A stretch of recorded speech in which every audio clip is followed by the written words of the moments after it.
So as I said, this is the fundamentals of mobile marketing. This is a webinar that's designed to really introduce or help you and your teams become more familiar with where mobile marketing is currently, not just the state of the industry and how many people have iPhones or Android devices, but rather how does it all work, what are people using their phones for, and as business owners or running marketing departments, how should we take this into consideration in our marketing plans and budgets? So the company that we're working for here, Marquette Group, we are a directional marketing agency.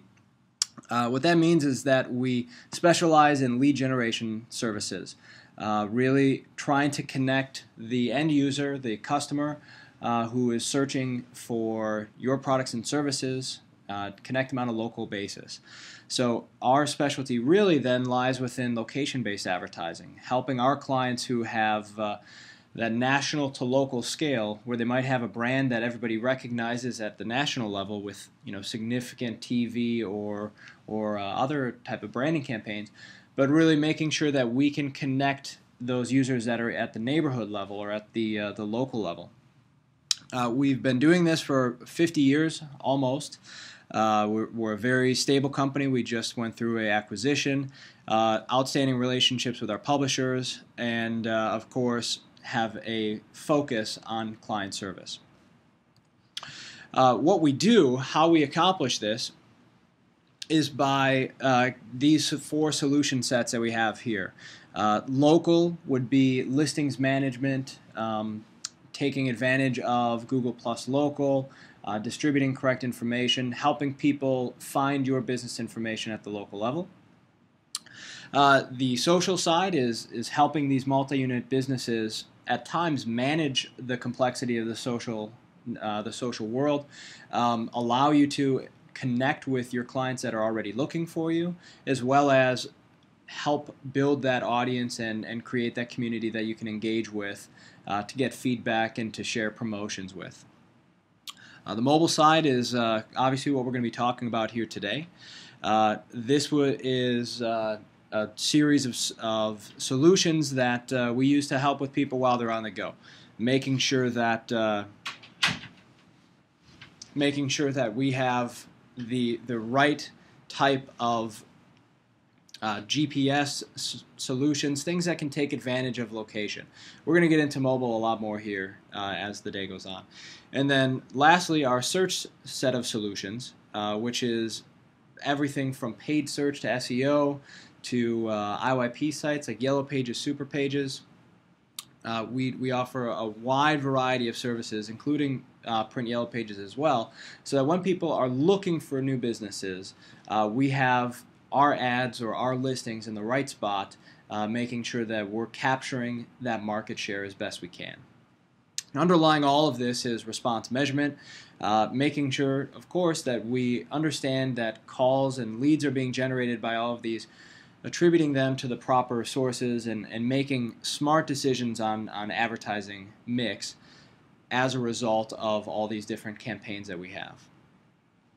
So that's it for the sales pitch of who we are and what we do, why we're here today. We're going to focus our time today. It's going to be about 45 minutes, really looking at these 4 items on the agenda. They were the same as what was in the email invitation that was sent out. Just a quick glance at the state of the mobile industry. Again, not so much how many mobile phones are out there, but what people are doing with their phones and how that relates to a marketing plan.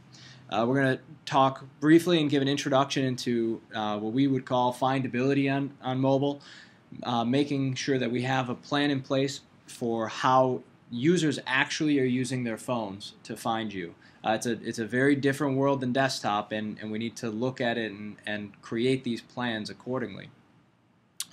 Next then would be the design best practices, things that are known best practices for developing your mobile website or a mobile app to make that user experience as powerful and as successful as possible, obviously with the goal in mind of converting into sales.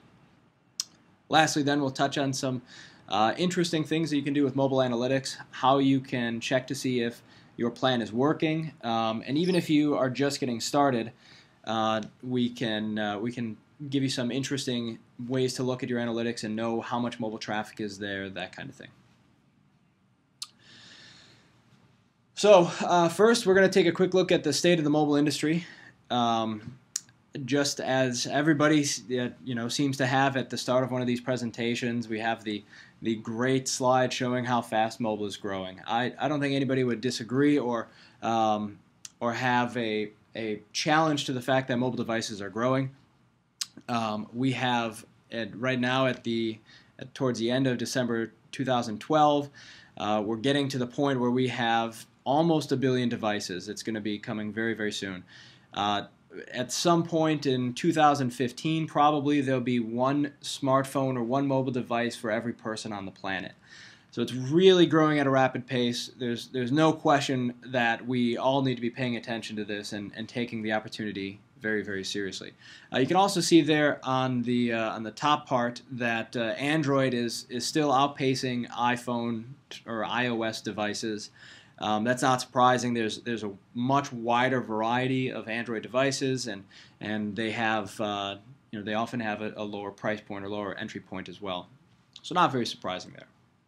When we look at the activities that people are doing on their mobile devices, we have an interesting phenomenon that's going to be coming up where the searches that are being done on mobile devices are going to be surpassing what's on desktop search. And this is really with relation to local, and that's a theme that we're going to hear throughout the webinar today, is how people use their phones to find information not just locally but oftentimes in their immediate vicinity. This switch of having mobile devices that are contributing more local searches than desktop search obviously means that we need to be adjusting our marketing budgets accordingly. Right now, mobile spend is very underutilized compared to the amount that's being spent on desktop. There's a lot less competition for advertising on mobile devices, and as we can see, this brownish maroon line continue to trend up. We want to be in a position where we can capture on some of that traffic. Looking at what people are doing with those searches, they're not just searching and then buying online. It's actually an interesting way that they convert. We have a chart here, mobile conversion type, and this is specifically to in-app, courtesy of our friends at XAD. You can see that of the way that people interact once they find information that they're looking for on mobile devices, most of the time they're going to be doing a call or a map to physically go there. When people have a mobile device and they're out and about, when they're on the go, they're not looking to go to your webpage necessarily and fill out a form. They're not looking to conduct an e-commerce transaction or purchase something, unless your website is Amazon or something like that. So it's an offline conversion, and that's something that, again, we're going to see a couple of themes throughout this, that we need to make sure that we are building our website and building our plan for that offline conversion, not necessarily trying to drive people to our website. Going a little bit further down the conversion rate type of path, you can see that of people who conduct searches on mobile devices, the majority of them are going to be contacting that business. There's a whole bunch of different statistics out there, and the accuracy of each of them is subject to the sample size and things like that. In general, though, about half or more than half of all the searches that are being conducted on mobile phones are leading to a transaction of some sort. As you can see here, 77% of people who are doing a search are going to contact a business in some fashion, either via calling them, as we just saw on the last slide, or by visiting them, as we saw on the last slide as well, via maps, driving directions, things like that. So it's an offline conversion, but it's a really, really high conversion rate. Comparing this to desktop searches or paid desktop type of clicks, you're oftentimes looking at 10% conversion rates at most for a successful campaign. So as we look at then how many of these searches are converting into an actual sale of some sort, it's still a really high number of people that are purchasing something as a result of a mobile search. And then interestingly enough, as we go to the bottom right here, there's more people who are going to the store than they are buying online. And you see here that's a laptop, so that would be somebody who does a search on a mobile phone and then goes home or goes to work and conducts that transaction on their desktop or laptop device. So great conversion rates, certainly different than the desktop world. But what we're really starting to see is this trend that that mobile users are using their phones to find that information at that last part of the buying funnel. So they've done their research, they know what their options are, they have a decision point in mind, and then they're either out and about because they're bored, or they're out there and they're doing those final checks, as you see here on this slide, where they're checking for, you know, last minute information of comparing one product versus another, or they're looking at product reviews to confirm that they've made the right decision. And then another statistic here of about 50% of mobile searches leading to purchase. So once again, you know, we see all sorts of activities that are being conducted by people when they're searching on mobile devices or when they're browsing either in apps or in browsers. But the theme is that they're very, very high converting, and it's a wide variety of converting activities that they're looking for, not just, so we don't want to just focus on people making a purchase. The good news with all of this is that the ad world, the advertising options that are available on mobile devices also perform very, very strongly. Locally targeted mobile search ads have a very, very high click-through rate, averaging around 6.5%, sometimes more.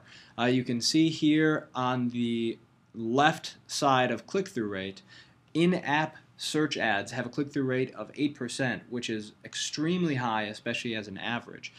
Browser click-through rates are a little bit lower than that at 5%, but that's still much, much higher than the average click-through rate on a browser on a desktop, which usually is about 1.5%. So people on mobile devices are, because of sort of the immediacy, and they need information, and they're oftentimes not really thinking particularly straight, they're susceptible and they're open to information, they're open to suggestion about what options are out there. And if they see an ad and it makes sense and it's a good fit for what product or service they're looking for at that time, they're willing to click on it to see if that'll get them to the information that they need in the quickest manner.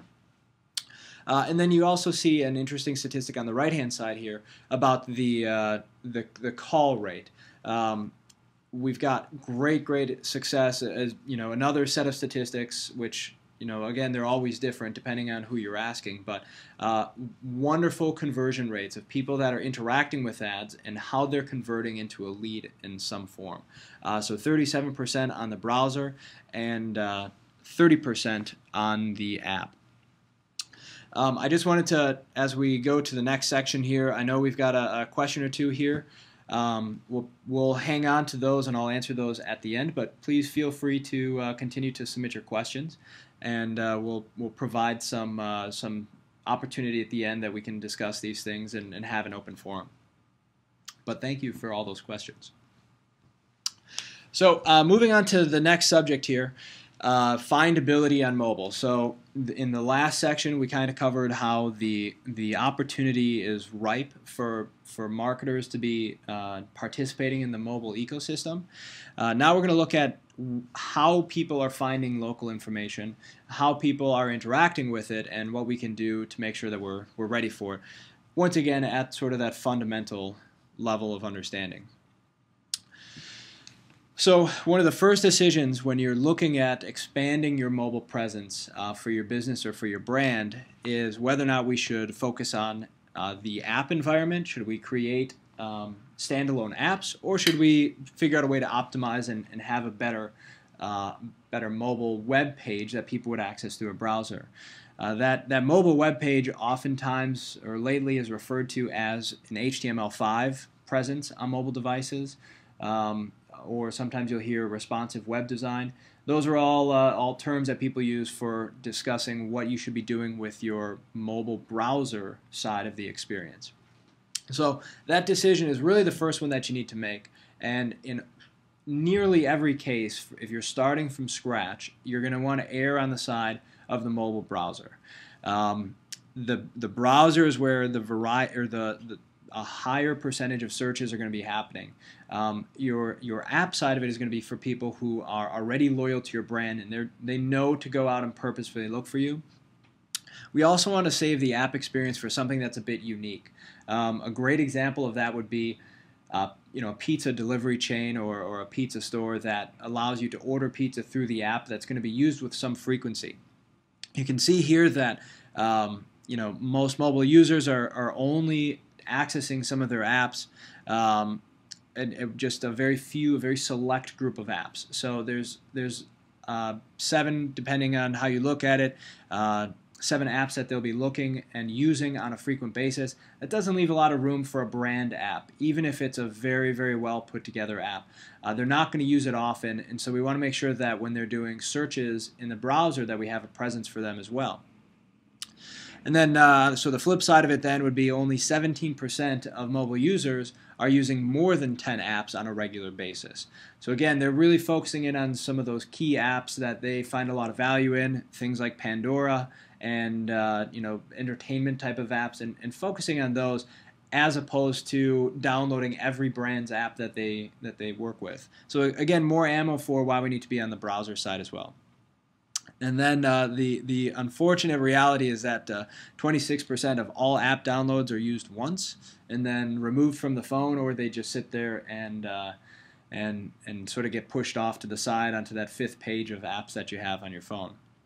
So that decision becomes pretty easy to make when you're looking on how you should expand your brand presence.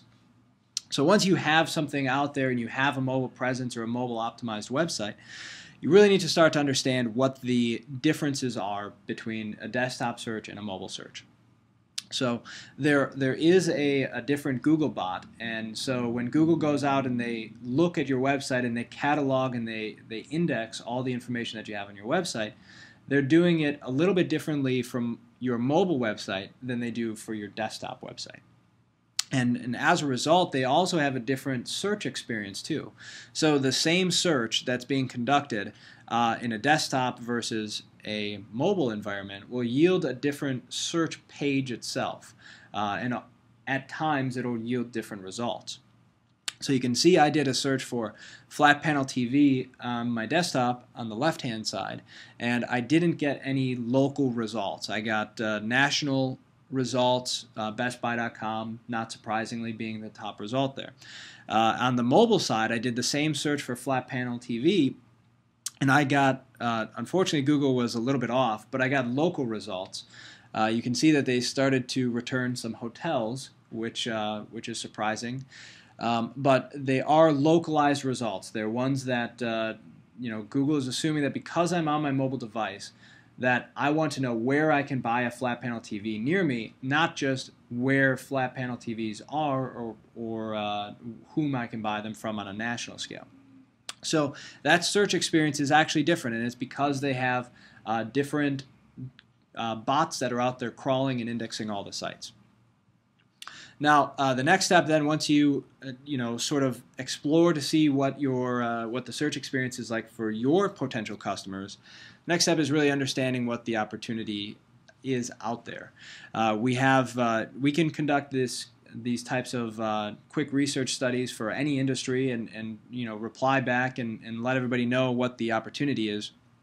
But Google will tell you what sort of the monthly search volume or estimated monthly search volume is for any searches or any industry.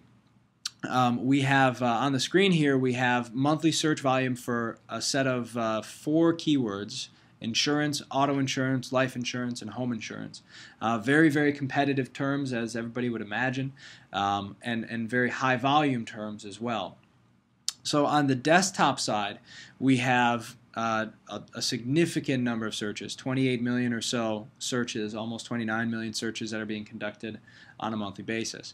Now, on the mobile side, we still have, we've got about 6 million searches that are being conducted, but there's a couple of interesting things about this information that I wanted to touch on. On the mobile side, there's a higher concentration of local searches, so that really with having local intent.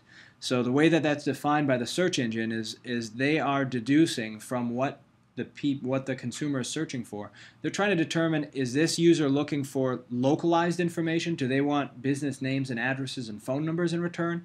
Or do they just want general information like Amazon and Wikipedia, etc.? So the mobile side, there's a much higher concentration of local searches. It can be as low as 1 out of 3 searches. It can be as high as 40 or 50%. So 1 out of 2 searches have that local intent. On the desktop side, that local intent percentage is a lot lower. Usually it's about 20% or 1 out of 5 searches. So overall, though, understanding that opportunity scale that is available helps us make some of the decisions on how quickly we need to be making this marketing plan and getting advertising campaigns up and running, as well as getting our website optimized for mobile. So in terms of actually optimizing for mobile, again, the first step is to just make sure that you're being indexed properly by the Google mobile bot. So I've got a friendly little picture there on the bottom left to help visualize what the Google bot may look like. But overall, it's very simple to check to see if you're being indexed properly. If you go to Google on your mobile device, you can do a search for site : and then yourdomainname.com. You don't need to have the brackets in there. That's just how we let you know that that's the keyword phrase that we want. But that will tell you how many pages Google is indexing. Now, like I said before, they do treat mobile websites a little bit differently than they treat regular websites, particularly that they favor sites that are optimized for mobile. So they're going to adjust results, not dramatically, but oftentimes they'll serve back a higher ranking for a site that's properly optimized for mobile. And it can be things that are as simple as the way that you redirect information. So this is starting to get a little bit towards some of the more advanced tactics, and I can certainly provide more information about this in a subsequent call or a follow-up email in some capacity. But as an example here, when somebody on a mobile device goes to a particular page, either through a link from the search results page, a lot of times you'll find that that website will take people back to the mobile version of the home page instead of taking them to the product page itself. So they'll go to a specific product page and then the user ends up at the home page. It's very common with the news industry or local news sites, whether it's in Peoria or Chicago, what have you, where you'll go and you'll try to link and read a specific article, and the site will forward you back to the home page, and then you have to try to find the article that you want. Google follows all of those links as well, and if the site isn't built properly and optimized for the Googlebot mobile, then they will typically penalize you and serve instead a website that has a better user experience. There's a wide variety of things that are also taken into consideration that we're not going to go over here, just in the sake of keeping this at sort of that fundamentals level. So lastly, is in terms of findability, the best thing to do is pretend that you're a customer and go out and explore and see what that experience is like for your users. I have an example up here of a national brand, Kenmore, which I apologize in advance if you happen to be on the call here today. But just sort of that mobile experience, this is actually how their website renders on a mobile device. And it's virtually impossible to see where you want to go. There would be a lot of pinching and scrolling and zooming and trying to find which information that you want. There's a lot of quick transitions. And this is one of many examples of websites that are not built for that mobile experience. And when you think of a company like Kenmore, who's selling appliances, and we look back at some of those statistics that we shared earlier, it's really a missed opportunity for them.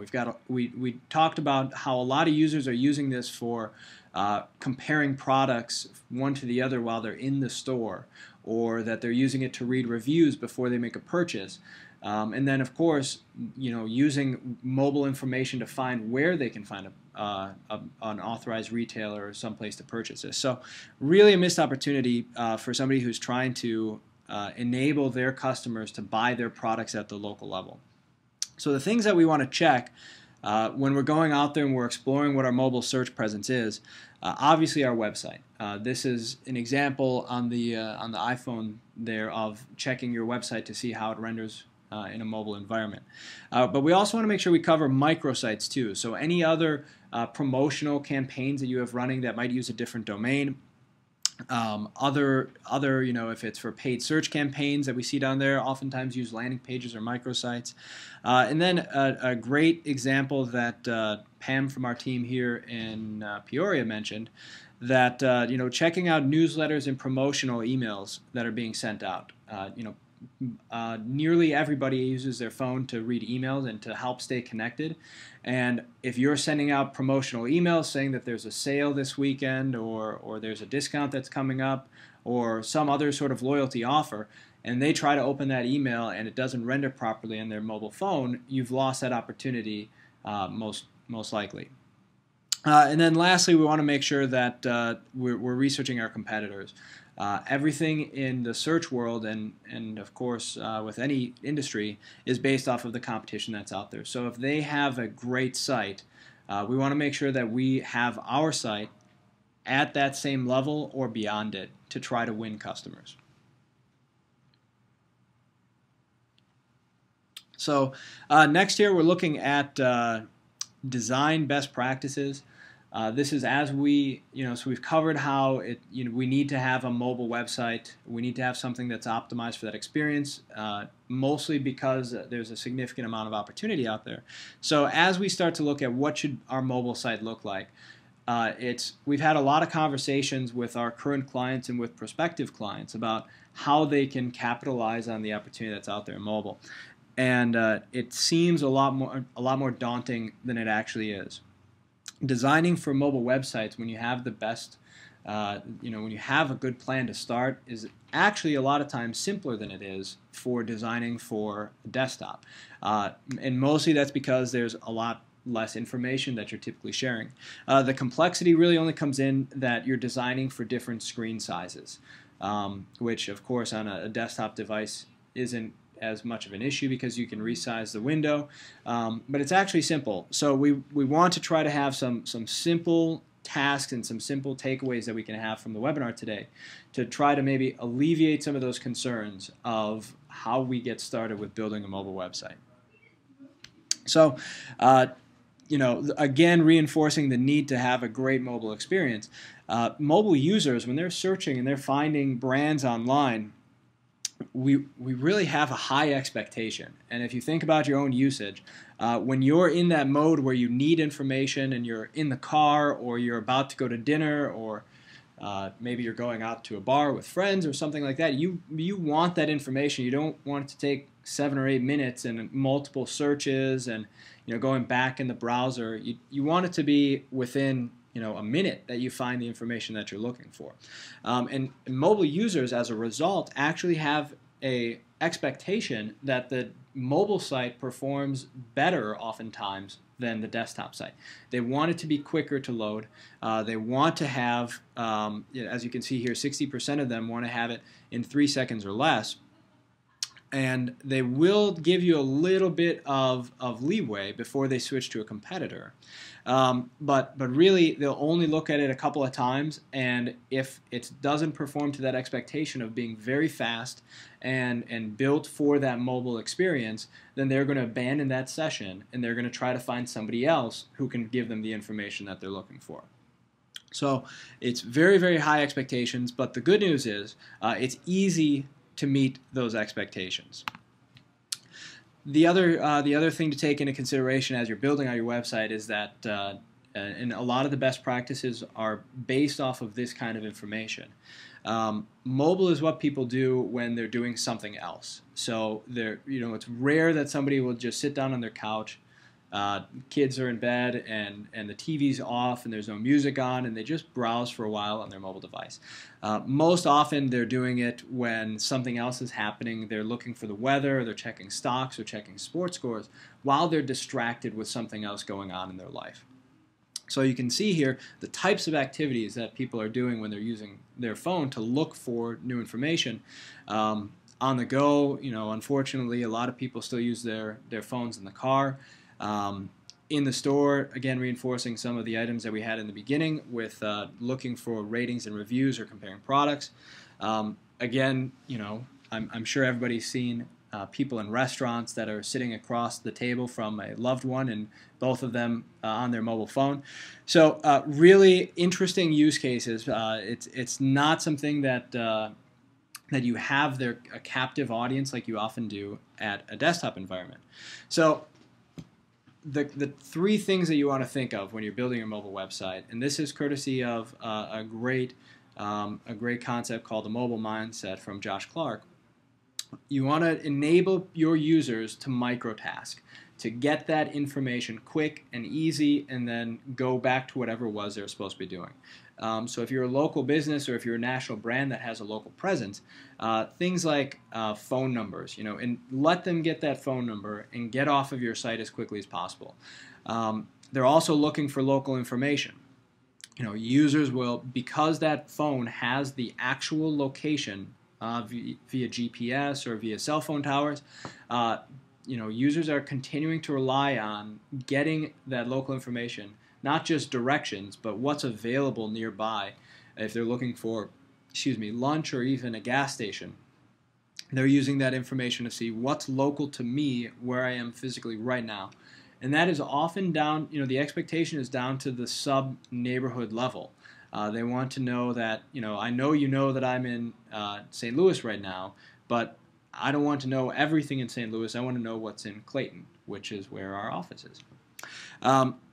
The other thing to remember when you're building out your mobile site and you're designing your mobile site is that the cognitive strain is already very, very, very high. Again, because they're either driving or they're at work or they're watching TV or they're having dinner with their spouse.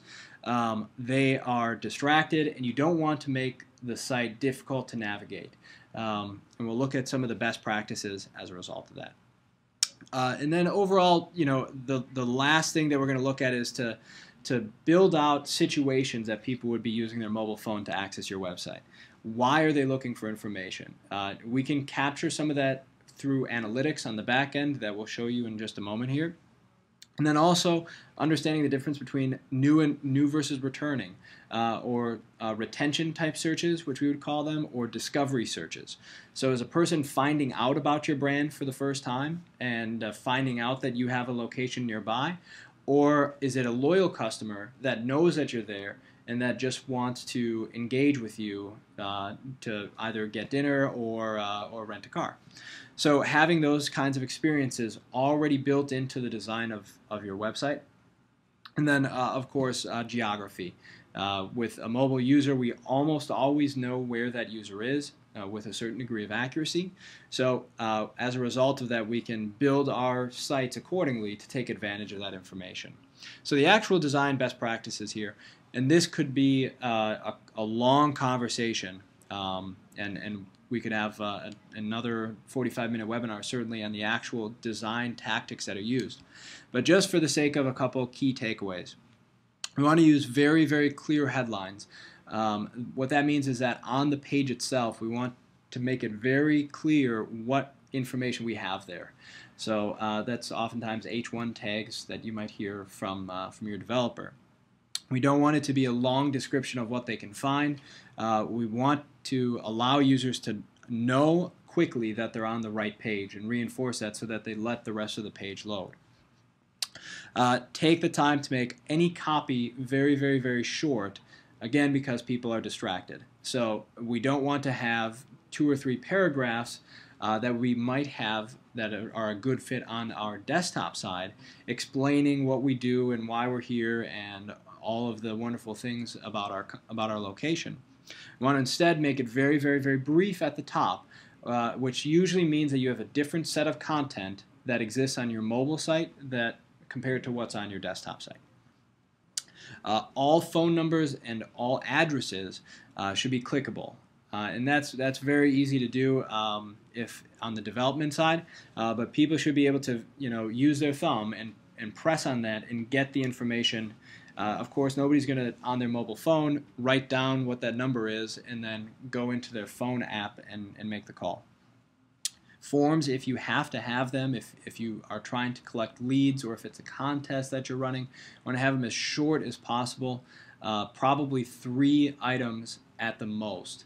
The best practice would be if you're going to have a form, just get the bare minimum of what you need and then follow up with them maybe in a subsequent email and try to get any other information that you need.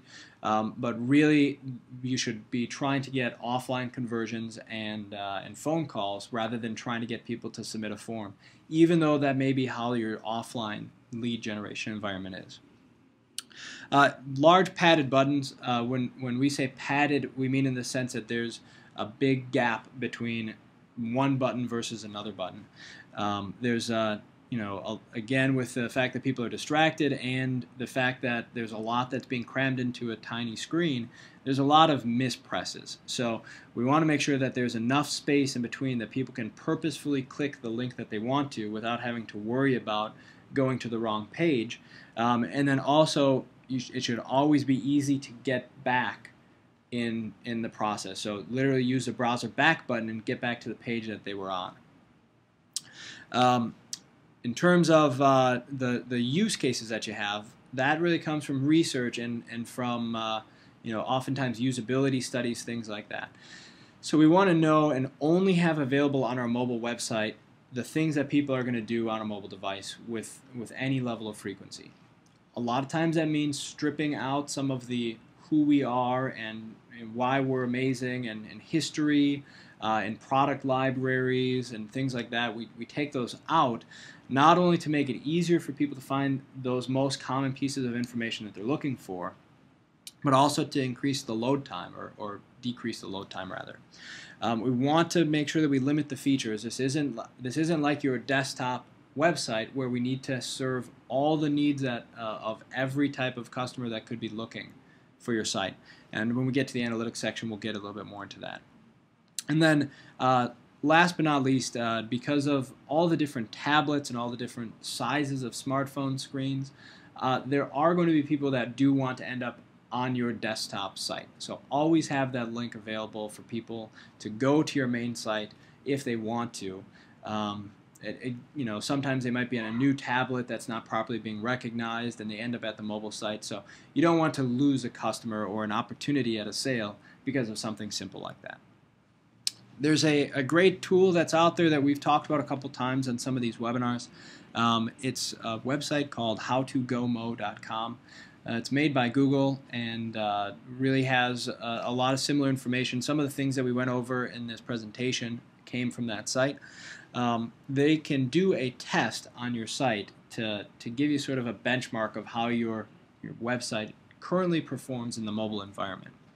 It's looking at things like the load time, whether or not it properly resizes images, whether or not you have too much text on the page. So some of the best practices that we just reviewed, this website that Google has created will give you some of that information. Unfortunately, not everybody's website performs as well as they'd like.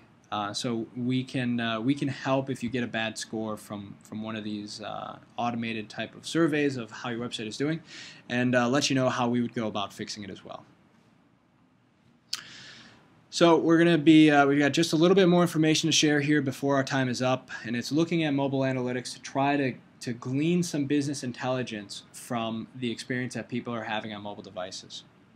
So the focus for today is going to be on how we can use analytics itself, which is a Google product, Google Analytics, to understand what is going on mobile devices. The first and most obvious, and you should have this information from either your web developer or from the company that is doing SEO. If you don't have it, we can help you track it down. But just understanding how many people are accessing your site from mobile devices. Depending on your industry, it can be anywhere from 5, 10%, all the way up to 25%. We've seen businesses that are very much in the lead generation world that have between 20 and 25% of mobile traffic right now. So that's the first step, and that helps us prioritize how important is it that we get this mobile website up and running, and how much opportunity are we potentially losing by not having a mobile optimized version of our website. We can see here this is our set of analytics, and it'll very clearly tell you yes or no how many people are visiting from mobile devices. But it'll also tell you more information as well. So of the people that are on mobile devices, how many pages do they view while they're on your site? How long do they typically spend on your site? And what's that bounce rate too? So between those three statistics of pages per visit, visit duration, and bounce rate, you'll know how disappointed people are or how pleased people are with the experience on the mobile device. If you don't have a mobile website and you have a website, again using the unfortunate example of kenmore.com, you'll probably see very, very poor numbers here in pages per visit, duration, and bounce rate. So that's really step one, just understanding how much traffic is coming from mobile devices and how does it compare to what we're seeing from the desktop environment. Then you can also look at device usage.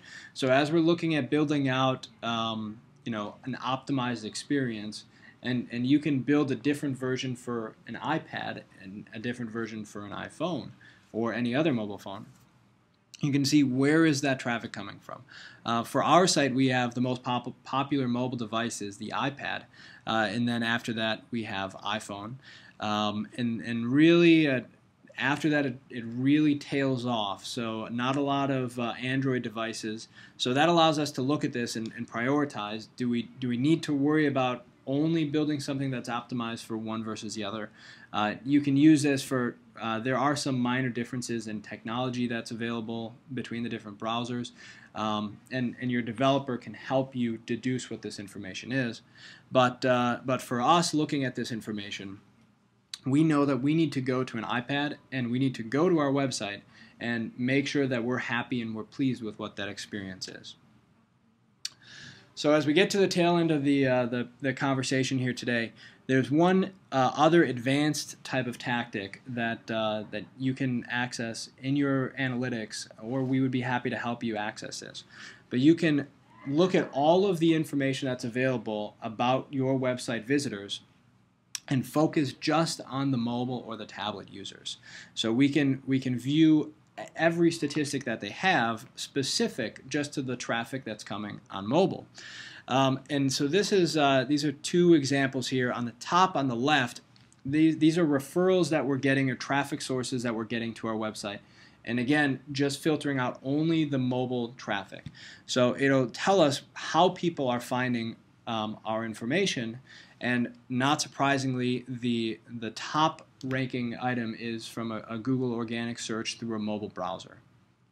After that, we have about half as many people who are typing in our web address directly, and then we have some traffic that's coming from our paid search campaign that we're running as well.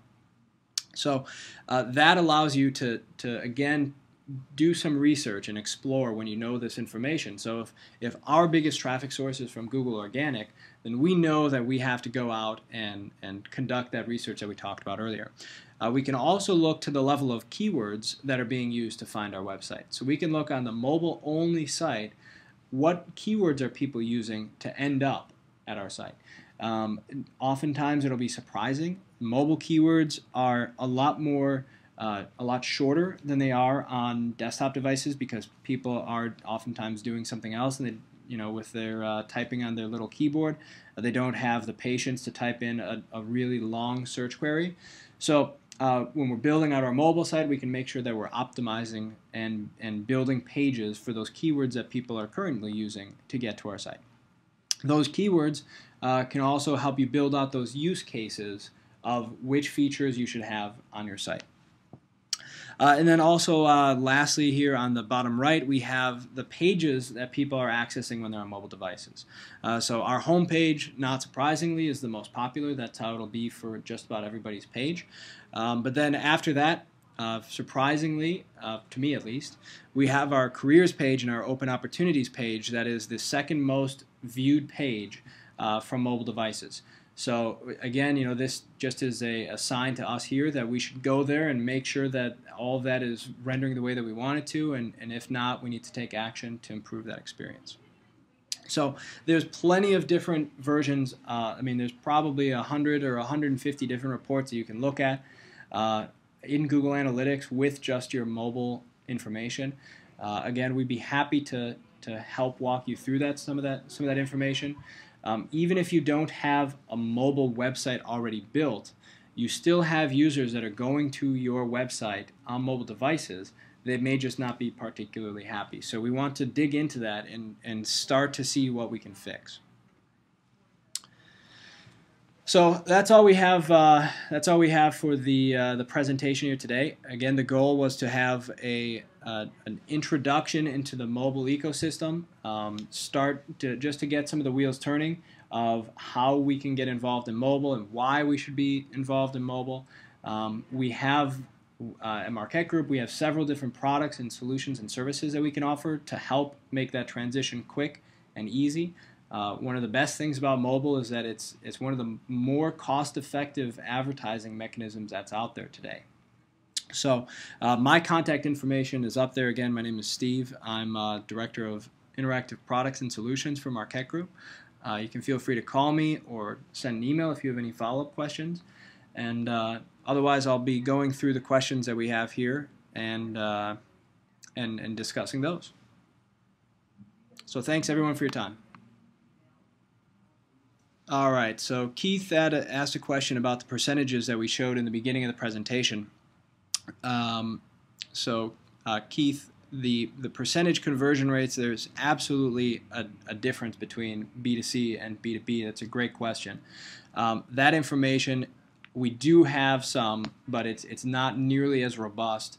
On the B2B side, there's a lot less traffic than there is on the B2C side. So we can provide some of that data. Most of it would be specific to at the keyword level for how campaigns are performing. But just because the data sample is so small, it usually just gets lumped in with what's happening on the B2C side. Terry asked a question here about discrepancies between the clicks that publishers are reporting versus internal reporting on uniques. That is something that is common. One of the unfortunate parts of mobile advertising and having this smaller screen is that there's a lot of what some people would call fat finger clicks. I would never call them that though, because that's inappropriate. But there's anywhere from 30 to 40, sometimes higher, depending on the ad and the environment. So 30 to 40% of clicks on ads that are by accident. So people who are trying to go back in their browser, or people who are trying to click on a button on the page and they click on the ad itself, that is definitely a contributing factor for the effectiveness of an ad. And sometimes, depending on, Terry, which type of campaign you're running, that can contribute to those discrepancies. We have we've seen similar things, and it's tough to diagnose necessarily.